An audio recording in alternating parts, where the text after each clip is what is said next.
Thank you Neeraj ji. बहुत ही सुंदर और महत्वपूर्ण ऐसे मार्गदर्शन के लिए। दोस्तों नमस्कार। मैं डॉक्टर श्याम गुलो फिर से एक बार आपका इस ट्रेनिंग सेशन में स्वागत करता हूं। मैं आशा करता हूं कि आप सभी लोग स्वस्थ हैं और आप अपने साथ अपने परिवार का यानी घर का परिवार और एमसीएल परिवार दोनों का ख्याल रख रहे हैं। मैं ये भी उम्मीद करता हूं कि आप सभी लोग 1 घंटा बहुत अच्छी एक्सरसाइज कर रहे हो, अपने हार्ट अपने लंग को मजबूत कर रहे हो और अपनी इम्यूनिटी को बढ़ा रहे हो। तो चलिए शुरुआत करते हैं आज के इस सेशन के साथ। शुरुआत करते हैं एमसीएल फंडिंग स्टेटस के साथ। तो दोस्तों अक्सर मुझे सुझाव दिया जाता है अपने एमसीएल परिवार से कि सर इस फंडिंग के बारे में जो भी हकीकत है, जो भी सच्चाई है, वो आप बताइए। अगर इस फंडिंग को बहुत ज्यादा समय लग रहा है तो भी हमें आप बताइए, या इसमें कुछ प्रॉब्लम है, परेशानी है तो भी आप बताइए। दोस्तों एक बात तो बहुत अच्छी है कि 99% लोग हमारे एमसीएल परिवार के एमसीएल के इस विजन और मिशन के ऊपर पूरा भरोसा करते हैं और हर परिस्थिति में वो एमसीएल के साथ है। और यही लोग मुझे बोलते हैं कि सर अगर इसमें कोई भी प्रॉब्लम हो, परेशानी हो तो हम मिलकर इसे सॉल्व करते हैं। अगर बहुत ज्यादा देर लगने वाली है फंडिंग को तो वो भी बताइए ताकि हम उस तरह से एडजस्टमेंट करते हैं। दोस्तों सबसे पहले आप सभी के सपोर्ट का बहुत बहुत शुक्रिया।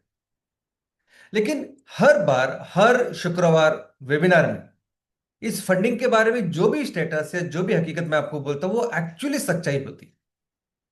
जो एक्चुअली फैक्ट होती है वही मैं आपके सामने रखता हूं। और मुझे आपके ऊपर पूरा भरोसा है। पूरा भरोसा है कि अगर कुछ प्रॉब्लम है, परेशानियां हैं और जो मैं आपके सामने रखूं तो हम मिलकर उसे सॉल्व कर सकते हैं। मुझे उसमें कोई भी चिंता नहीं है। लेकिन असली हकीकत यह है कि इस फंडिंग की हमने पूरी तैयारी की है। इस फंडिंग का हमने पूरा इंतजाम किया है। सच्चाई तो यह है कि अभी इस पूरे प्रोसेस में कोई भी प्रॉब्लम, कोई भी परेशानी नहीं है। अभी हमने पूरे हमारे परिवार के लिए यानी सभी एमएसएस, एमवीपी, एमपीओ के लिए एक बिजनेस रोडमैप तैयार किया है। और उस बिजनेस रोड मैप को पूरा करने के लिए जो फंडिंग चाहिए उसका इंतजाम एमसीएल ने किया है। इसकी पहली किस्त भी हमें मिल चुकी है और इसे इस्तेमाल करने के लिए जो परमिशन है वो भी हमें मिली है। हमारा ये काम बैंकिंग स्तर पर है। और बैंकिंग स्तर पर अगर कोई नई कंपनी पहली बार इतने बड़े फंड को रिसीव कर रही है तो उसके लिए एक चेकलिस्ट गवर्नमेंट ने जारी की है। उसके अनुसार अलग अलग डिपार्टमेंट का अप्रूवल इस चीज के लिए जरूरी है। इन सभी डिपार्टमेंट का अप्रूवल हमें मिला है। सभी परमिशन हमारे पास है। इस पूरे प्रक्रिया प्रोसेस में जो डॉक्यूमेंटेशन पेपर वर्क करना था वो भी हमने पूरा कर दिया है। अभी हम इस ट्रांजैक्शन के यानी इस फंडिंग के इस्तेमाल की शुरुआत करने के स्टेज पे है। लेकिन हमें एक नोटिफिकेशन इंस्ट्रक्शन के लिए रोकने के लिए कहा गया है, जिसका कारण यह है कि अभी जो अंतरराष्ट्रीय परिस्थिति बनी हुई है, जो युद्ध चल रहा था, उस दौरान सभी तरह के ऐसे फॉरेन फंड्स जो नई कंपनी के लिए है, जो फंडिंग के नाम, जो इन्वेस्टमेंट के नाम पे है, इनको होल्ड पे रखा गया है। और लेकिन ऐसी कंपनियां जो बिजनेस में एस्टेब्लिश है, जिनके कारोबार चल रहे थे, उनका सभी तरह का ट्रांजैक्शन चल रहा था, उनके एक्सपोर्ट इंपोर्ट सब कुछ चल रहा था। सिर्फ नई कंपनियां और स्पेशली वो कंपनियां जिनके कारोबार चल नहीं रहे, ऐसी कंपनियों के बारे में ये होल्डिंग थी। तो दोस्तों अभी एक नोटिफिकेशन इंस्ट्रक्शन के द्वारा इस चीज को रिलैक्स कर रहे हैं और उसी नोटिफिकेशन के इंस्ट्रक्शन की हम राह देख रहे हैं। वो भी काम ऑलमोस्ट पूरा है। एक फाइनल सिग्नेचर के बाद वो भी जारी हो जाएगा और उसके बाद हमें इंस्ट्रक्शन मिलेंगे। और हम भी ऐसे पोजीशन में है कि जैसे हमें इंस्ट्रक्शन मिलेंगे हम इमीडिएटली इस ट्रांजेक्शन की शुरुआत कर सकेंगे। यानी कोई भी प्रोसेस, कोई भी प्रक्रिया भी बाकी नहीं है।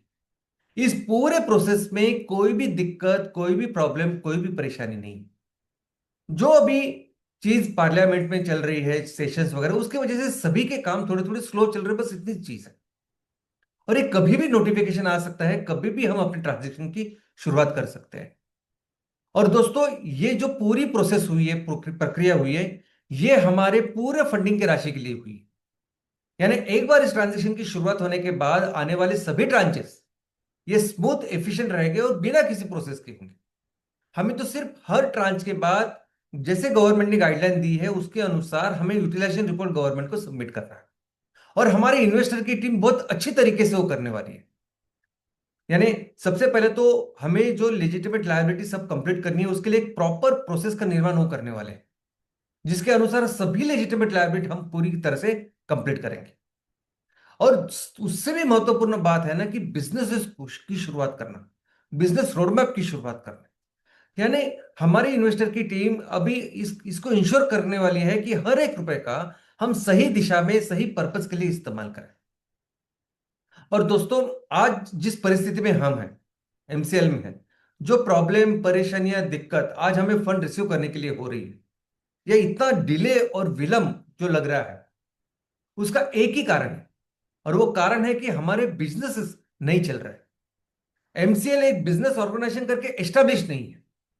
अभी देखिए, इस फंडिंग का इंतजाम करे हुए हमें कई महीने हो गए। कई महीने पहले ही हमने इस फंडिंग का इंतजाम किया है, लेकिन इस ट्रांजैक्शंस में, इस फंड को रिसीव करने के लिए, उस फंड को इस्तेमाल करने के लिए इतनी प्रोसेस, प्रक्रिया को हमें फॉलो करना पड़ रहा है, जिसकी वजह से इतना डिले हो रहा है। और इसका कारण एक ही है कि हमने अभी तक बिजनेस की शुरुआत नहीं की है, हमारे बिजनेसेस नहीं चल रहे हैं। और इसलिए सबसे महत्वपूर्ण फोकस अभी इस ट्रांजेक्शन की शुरुआत होने के बाद होगा कि हम मिलकर अपने इस बिजनेस रोडमैप को पूरा करें, जिसके तहत हमें हमारे परिवार के हर एक उद्योजक के लेवल पे बिजनेस की शुरुआत करनी है। हर एमएसएस, हर एमवीपी, हर एमपीओ के लेवल पे बिजनेस की शुरुआत करनी है, जिसपे कम से कम 200 एमकॉल प्रोजेक्ट और 25 एमसीएनजी प्रोजेक्ट होंगे। और ये सब पूरा करने के लिए जो फंड की आवश्यकता है वो हमने पूरी की है। और एक बार ये बिजनेस रोडमैप हमने पूरा किया, ये बिजनेसेस पूरे किए, तो उसके बाद हमें एस्टेब्लिश करेंगे कि मीरा क्लिनफर्स्ट लिमिटेड एक बिजनेस ऑर्गेनाइजेशन है जो सस्टेनेबिलिटी सेक्टर में काम करती है, जो सस्टेनेबल ईंधन, सस्टेनेबल फूड, सस्टेनेबल चीजें बनाती है और बेचती है। इनकी अपनी मैन्युफैक्चरिंग यूनिट्स है, इनकी अपनी मार्केटिंग की यंत्रणा है, और ये इनका रिपोर्ट कार्ड है। इतना इन्होंने टर्नओवर किया है, इतना इनका प्रॉफिट है। तो इसके बाद ये सभी प्रॉब्लम, ये परेशानी, ये दिक्कत जो हमें फंड रिसीव करने के लिए हो रही है, हमेशा हमेशा के लिए मिट जाएगी। कुछ एलिगेशन हमारे ऊपर है, वो हमेशा हमेशा के लिए मिट जाएगी। लेकिन सबसे महत्वपूर्ण बात होगा कि इस सेक्टर में, इस सस्टेनेबिलिटी सेक्टर में एक बहुत बड़ी कंपनी करके हम उभरेंगे। दोस्तों, हमारे प्रोजेक्ट्स, हमारे बिजनेसेस इतने महत्वपूर्ण है, यानी हमारे देश की अगर बात करें तो हमारा हर एक प्रोजेक्ट, चाहे वो एमकोल हो, एमसीएनजी हो, बहुत सारे एमसीएस के प्रोजेक्ट हो, ये सभी प्रोजेक्ट हमारे देश की अर्थव्यवस्था और समाज व्यवस्था के लिए बहुत महत्वपूर्ण है। इसलिए सभी प्रोजेक्ट के लिए जो फंडिंग है, ये प्रायोरिटी सेक्टर लेंडिंग में आती है। गवर्नमेंट के वैसे निर्देश है कि बैंकों की, जो भी बैंक जो भी लोन देती है, फंडिंग करती है, तो 40% फंडिंग ऐसे प्रायोरिटी सेक्टर लेंडिंग के लिए देनी चाहिए। और हमारा हर एक प्रोजेक्ट इस प्रायोरिटी सेक्टर लेंडिंग में आता है। इतना महत्वपूर्ण अपने देश के लिए है। लेकिन सिर्फ देश की बात नहीं, इंटरनेशनल लेवल पे भी अगर हम देखें तो यूनाइटेड नेशन ने पूरी दुनिया को एक संतुलित, एक शाश्वत यानी सस्टेनेबल डेवलपमेंट के विकास पे लेके जाने के लिए 17 सस्टेनेबल डेवलपमेंट गोल्स रखे हैं। और हमारे ऐसे प्रोजेक्ट्स है ना कि ये प्रोजेक्ट उस 17 डेवलपमेंट गोल्स को, उस लक्ष्य को पूरा करते हैं। यानी इस प्रोजेक्ट की इतनी ज्यादा जरूरत है आज दुनिया में कि फंडिंग बहुत सेकेंडरी है। एक बार हम ये बिजनेस रोडमैप को पूरा करें, ये बिजनेस को पूरा करें, तो हमारी इन्वेस्टर की टीम बोलती है कि आप कहीं मत जाओ, कहीं आपको कहीं देखने की जरूरत ही नहीं पूरी लाइफ टाइम। तो इस तरह के प्रोजेक्ट्स हम कर रहे हैं, इसकी इतनी आवश्यकता और महत्व है। और दोस्तों, इन सभी अंतरराष्ट्रीय और राष्ट्रीय लोग, इंस्टीट्यूशन जो हमारे कंपनी में निवेश करने के लिए उत्सुक होंगे, इन सभी के साथ करार करना, एमओयू करना, एग्रीमेंट करना, या बैंकों के साथ, हमारे देश के बैंकों के साथ एग्रीमेंट्स करना इस फंडिंग के लिए, या कई सारे प्रोजेक्ट्स के लिए एमओयू करना, इन सभी चीजों में ये गवर्नमेंट एजेंसीज जो आज हमारी मॉनिटरिंग कर रही है, ये हमारी मदद करेगी। आने वाले दिनों में हमें एमसीएल को आईपीओ में लिस्ट करना है, और एक एक करके आपके सभी कंपनियां जो है, एमएसएस कंपनियां हैं जो आरओसी रजिस्टर्ड है, उनको भी धीरे धीरे करके हमें इस आईपीओ में लिस्ट करना है। इन सभी प्रोसेसेस में ये गवर्नमेंट एजेंसीज हमारी मदद करने वाली है। तो दोस्तों, फंडिंग का एक्चुअल स्टेटस यह है ना कि फंडिंग का पूरा इंतजाम हमने किया है। बिल्कुल आप इसकी चिंता ना करें। फंडिंग का इस्तेमाल करने के लिए अभी जो प्रोसेस है, वो जो प्रोसेस था, वो प्रोसेस भी हमने पूरा, ऑलमोस्ट पूरा कर दिया है। जैसे ही ये नोटिफिकेशन, इंस्ट्रक्शन मिलेंगे, वैसे ही हम इस ट्रांजेक्शन की शुरुआत करेंगे। और उस ट्रांजेक्शन के बाद, एक बार वो होने के बाद ना, एक व्यवस्था आपके सामने होगी। एक ऐसी व्यवस्था, परमानेंट व्यवस्था फंडिंग की, कि जिसके बाद ये इशू डिस्कस करने की हमें जरूरत ही नहीं पड़ेगी। हाँ, विलंब हो रहा है, डिले हो रहा है, लेकिन इस फंडिंग को लेकर आप बिल्कुल बिल्कुल निश्चिंत हो जाइए। फंडिंग का काम हो रहा है, बहुत अच्छे लेवल और स्केल में हो रहा है। और जैसे ही इस ट्रांजेक्शन की शुरुआत होगी मैं आपको इसके बारे में बताऊंगा, और फिर मिलकर पूरा फोकस बिजनेस के ऊपर देते हैं और बिजनेस के माध्यम से अपने विजन और मिशन को पूरा करते हैं। और दोस्तों,